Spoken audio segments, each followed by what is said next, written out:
ઘણી વાર આપણા જીવનમાં આવું થતું હોય, અમુક અભિપ્રાય આપણે આપવાનો હોય ને ત્યારે આપણે બહુ ઉતાવળ કરી જતા, અને અભિપ્રાય આપવામાં આંગળી ચીંધવામાં જો ઉતાવળ થઈ જાય તો કોકનું પાપ આપણા ખાતામાં લખાઈ જાય.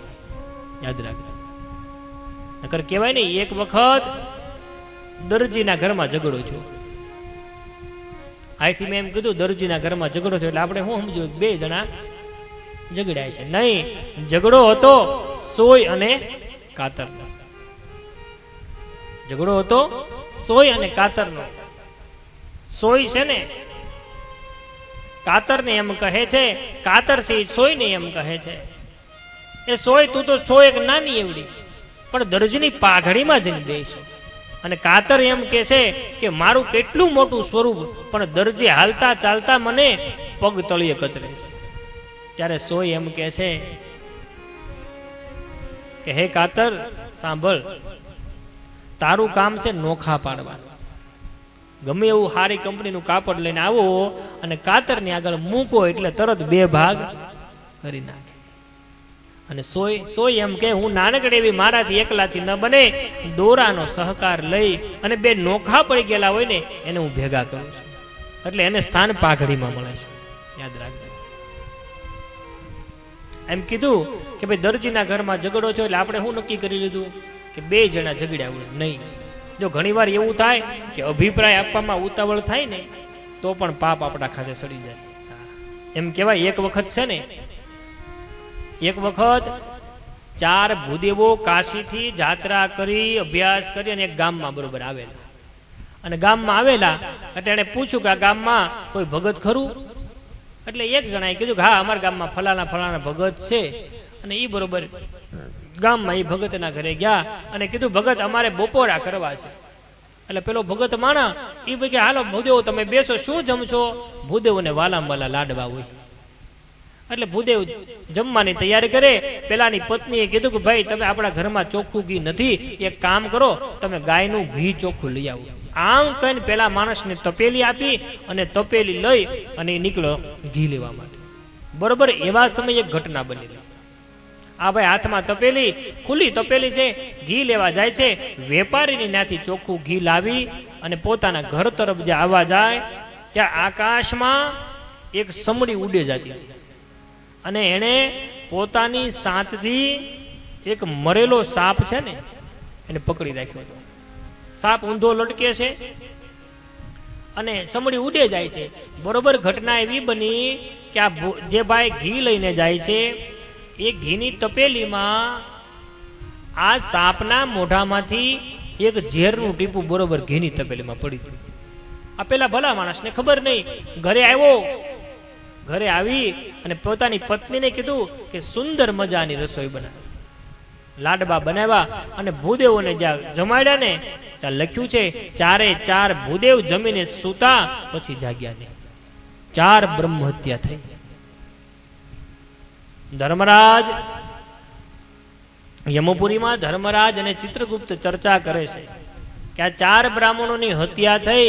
હે ધર્મરાજ, મારે આ પાપ કોના ખાતે લખવું? ત્યારે ધર્મરાજ કહે છે કે પાપ માટે વિચાર કરવો જોઈએ. ત્યારે ચિત્રગુપ્ત એમ કહે છે એક કામ કરું, પેલા માણસના ખાતે પાપ લખી નાખ્યું જેને લાડવા ખવડાવે. ધર્મરાજ કહે એનો શું વાંક? એને તો બ્રાહ્મણને જમાડવાનો ભાવ હતો. એનો ભાવ એવો નહોતો કે બ્રાહ્મણનું મૃત્યુ થાય. તો પેલે નાગના ખાતે લખી નાખવું? તો કે નાગના ખાતે કેમ લખવું? નાગ તો મરેલી અવસ્થામાં, પરાધીન અવસ્થામાં, એના ખાતે ન લખાય. તો કે ચમડીના ખાતે લખી નાખું? ચમડીના પોતાની સાચમાં લઈને ઉડે જાય છે, ચમડીના ખાતે લખી નાખું? ધર્મરાજ કહે ચમડીને તો ખોરાક છે, એના ખાતે પણ ન લખાય. ત્યારે ચિત્રગુપ્ત કહે છે 4 બ્રાહ્મણોની હત્યા થઈ છે, આ પાપ તો મારે કોકના ખાતે લખવું જ પડે, મારા ચોપડામાં તા ચડાવવું જ પડે. કોના ખાતે લખવું? ત્યારે પછી ધર્મરાજ એમ કહે થોડાક દીકરો રાહ જોઉં, સમય આવે હું તમને કહીશ.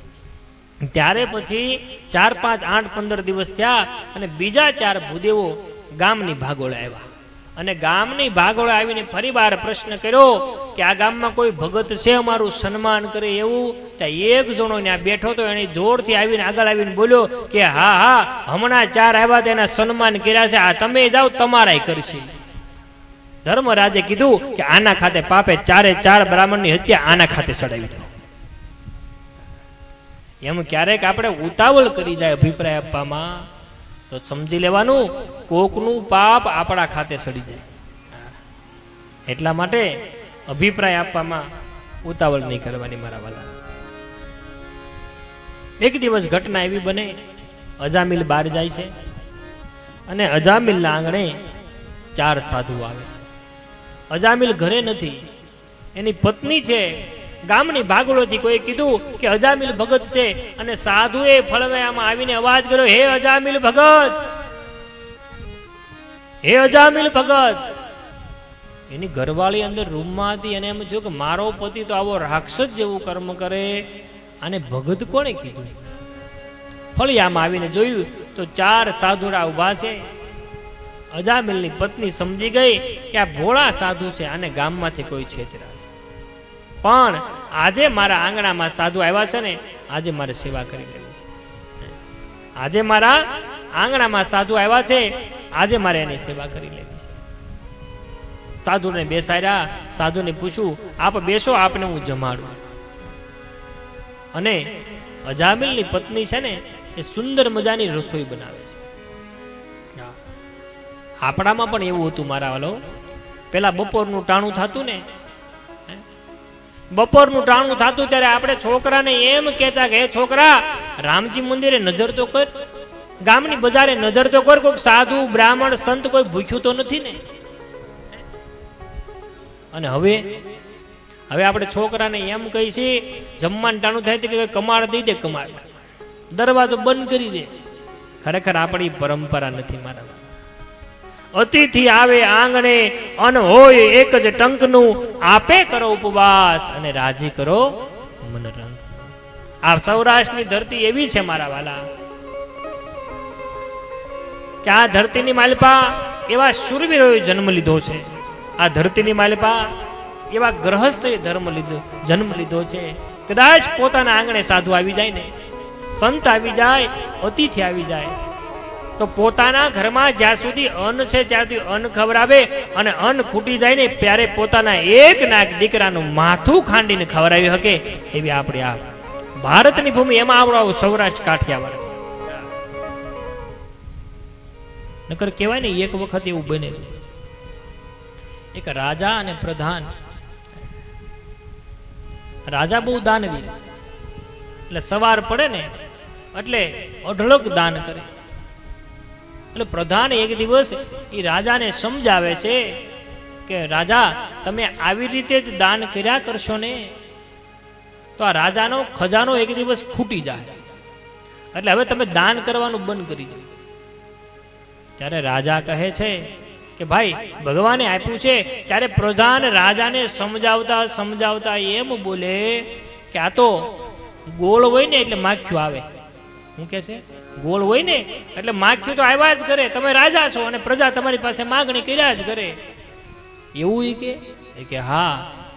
રાજા એ વાત મગજમાં લઈ લીધી. એ દિવસ જવા દીધો. અડધી રાત થઈ, રાતના 2 વાગ્યા. રાજા પોતાના મહેલમાં જાગે છે. જાગ્યા અને હુકમ કર્યો, પ્રધાનને બોલાવી લાવો. પ્રધાનને બોલાવ્યા. બોલો મહારાજ, અડધી રાતે? હા, મારે થોડું તમારું કામ પડ્યું છે. શું? તમે એમ કહેતા હતા ને કે ગોળ હોય ને માખ્યું આવે? હે? હા મહારાજ, તો મેં તમને કીધું હતું કે તમે રાજા છો એટલે બધા લોકો તમારી પાસે માગણી કર્યા કરે. ગોળ હોય ને તો માખ્યું આવે જ. કે એમ? તો કે હા. તો સામે જે કપડું ઢાકેલું છે ને એ ટીપાઈ ઉપરથી કપડું ખોલો. ના ગયા અને કપડું ખોલ્યું તો ગોળની ભીલી આખી પડી ગઈ. અને રાજાએ કીધું કે પ્રધાન, માખી બોલાવી લાવી. પ્રધાન કે મહારાજ, આ રાતે થોડી આવે માખી, આ તો દિવસ હોય તો માખી આવે, રાતે થોડી આવે. ત્યારે રાજા એમ કે છે કે દિવસ હોય ને ત્યારે કોઈ કોઈક માગણ આવે આપણી ઘરે. તમારે ઘરે એવો દી ચડ્યો હોય તેથી કોક આવે. કોઈ એવું ન સમજો કે સંપત્તિ છે એટલે બધું છે મારા માટે. તારા દિવસો પૂછીને કોઈ દુખી આવે. સમય કોઈનો એક સરખો નથી રહેવાનો, યાદ રાખજો. ભગવાને 3 ઋતુ બનાવી, શિયાળો, ઉનાળો અને ચોમાસું. જીવની 3 અવસ્થા બનાવી, બાળપણ, યુવાની અને વૃદ્ધાવસ્થા. રાત્રિ અને દિવસ, પ્રકાશ અને અંધકાર. એ બતાવે છે કે કોઈ પણ વસ્તુ આ જગતમાં શાશ્વત નથી. પછી માણસનું પૈસાદાર હોવું એ પણ શાશ્વત નથી, આ શરીર પણ શાશ્વત નથી. એક દિવસ આ વયું જવાનું છે. સમય હોય ને ત્યાં સાધી લેજો મારા વાલા. માનવીની પાસે કોઈ માનવી ના આવે. તારા દિવસો પૂછીને, તમારે ઘરે દિવસ છે ને એટલે કોક આવે છે, એટલે કોક એમ કે છે કે 2 ટક જમાડો, એટલે કોક એમ કે છે 5 પૈસાનું દાન કરો.